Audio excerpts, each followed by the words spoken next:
తిరుపతిలో బానుడి బగబగకి నగరవాసులే కాదు యాత్రికులు సైతం బెంబేలెత్తిపోతున్నారని చెప్పాలి. గడిచిన వారం రోజులుగా కూడా విపరీతమైనటువంటి ఎండ నమోదవుతున్నటువంటి నేపథ్యంలో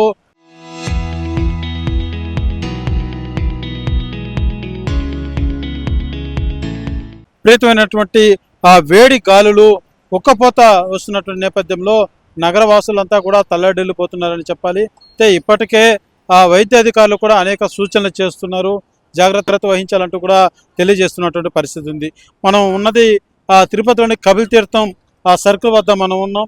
మనం చూస్తున్నాం ఇక్కడ భక్తులుగా ఉన్నాడు. ఒకసారి మాట్లాడించేటువంటి ప్రయత్నం చేయాలి.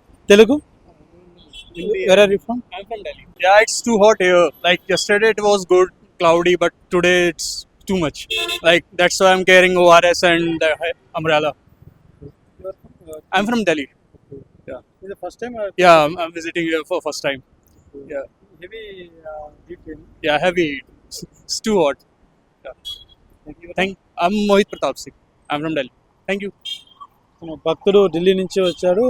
తను తెలియజేస్తున్నాడు ఏదైతే చాలా హెవీగా ఉంది హీట్ అంటూ కూడా అతను తెలియజేస్తున్నటువంటి పరిస్థితి చూడొచ్చు. అక్కడ వెళ్తున్నటువంటి ఆ భక్తులను చూస్తున్నాం. గొడుగు లేనిదే తిరిగేటువంటి పరిస్థితి లేదు. ఇలా అనేక మంది భక్తులు కూడా ఈ ఎండ వేడిమికి తల్లడిల్లిపోతున్నటువంటి పరిస్థితి ఉంది. ఇప్పుడు మనతో పాటు మరొక స్థానికులు ఉన్నారు. ఒకసారి వాళ్ళతో కూడా మాట్లాడే ప్రయత్నం చేద్దాం. చెప్పండి సార్, ఎలా ఉంది మన తిరుపతిలో ఎండలు తీవ్రంగా ఉందండి. 3 days గా ఇట్లా ఉంటుంది. మార్నింగ్ 10 లోపల అన్ని పనులు చూసుకుని ఇంటికి పోయే పరిస్థితి వస్తుంది. ఇక్కడైతే యాత్రికులు చాలా ఇబ్బంది. ఈ ఎండకి ఏమి పైన కనీసం ఏమి వేయడంలే. షర్టు మరణ వేస్తే చల్లగా ఉంటుంది. చాలా ప్రాబ్లంగా ఉంటుంది. ఉదయం ఎన్ని గంటలకు వచ్చి బయట వచ్చి రావాలంటే భయం వేస్తుంది మీకు? 10 గంటల పైన బయట తిరగాలంటే కష్టంగా ఉంది. చాలా తీవ్రంగా ఉంది ఎండ. నైట్ టైంలో మరి పరిస్థితి? నైట్ అయితే కొంచెం పర్వాలేదు. మిడ్ నైట్ అయితే పర్వాలేదు. 8-9 వరకు కూడా ఇదిగానే ఉంది. ఏది ఎండ సగం ఉండదు, అట్లుండదు పరిస్థితి. బాగా ప్రతి ఒక్కరు కూడా ఎండ వేడి మీకు మాత్రం బయట తిరగాలంటే మాత్రం బెంబేలెత్తిపోతున్నారని చెప్పాలి.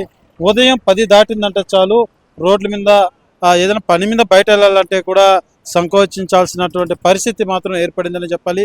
కానీ ప్రతి ఒక్కరు కూడా ఖచ్చితంగా ఆ తల మీద ఏదో ఒకటి దాపుగా పెట్టుకోలేదంటే మాత్రం తల మాడిపోయేటువంటి పరిస్థితి మాత్రం తిరుపతిలో చాలా స్పష్టంగా కనబడుతుంది.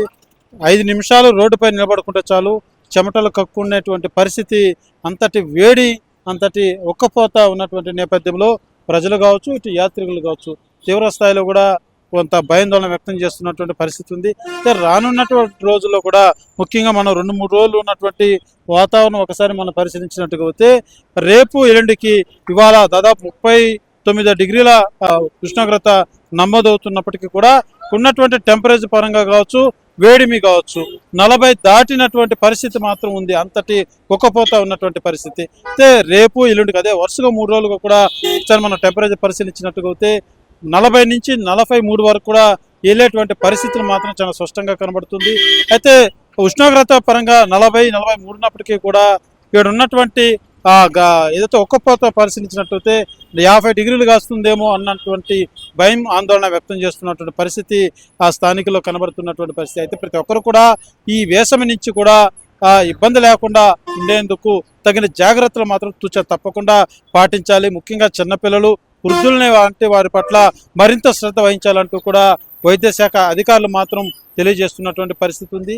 ఇదే రకంగా తిరుపతిలో అనేక కూడళ్ల వద్ద కూడా జిల్లా పోలీస్ అధికారులు కూడా చలివేంద్రాలు, అదే రకంగా ట్రాఫిక్ సిగ్నల్స్ పాయింట్ వద్ద కూడా ఒక గ్రీన్ మ్యాట్ తోటి చలువు పందిళ్ళ కూడా ఏర్పాటు చేశారు. ఎందుకంటే సిగ్నల్స్ పాయింట్ దగ్గర నిమిషాల వ్యవధి కూడా వాహనదారులంతా కూడా వేచి ఉండాల్సిన పరిస్థితి ఉంటుంది. అలాంటి తరుణంలో కొంతవరకు వాళ్ళకు ఉపశమనం కలగాలంటే ఇలాంటి చర్య చేపడితే బాగుంటుంది అన్నటువంటి ఆలోచనతోటి అధికారులు ఈ నిర్ణయాలు కూడా తీసుకొని అనేక సిగ్నల్స్ పాయింట్ వద్ద కూడా ఈ యొక్క పందిళ్ళు కూడా ఏర్పాటు చేసినటువంటి పరిస్థితి. తిరుపతి నగరంలో ఉన్నటువంటి నగరవాసులే కాదు, తిరుమల క్షేత్రానికి వచ్చేటువంటి భక్తులు కూడా ఎండవేడి నుంచి ఒక ఉపశమనం కలిగేలాగా కొన్ని జాగ్రత్తలు పాటించాలంటూ కూడా వైద్య శాఖ అధికారులు మాత్రం తెలియజేస్తున్నటువంటి పరిస్థితి. కెమెరా పర్సన్ కోటితో సురేష్, RTV, తిరుపతి.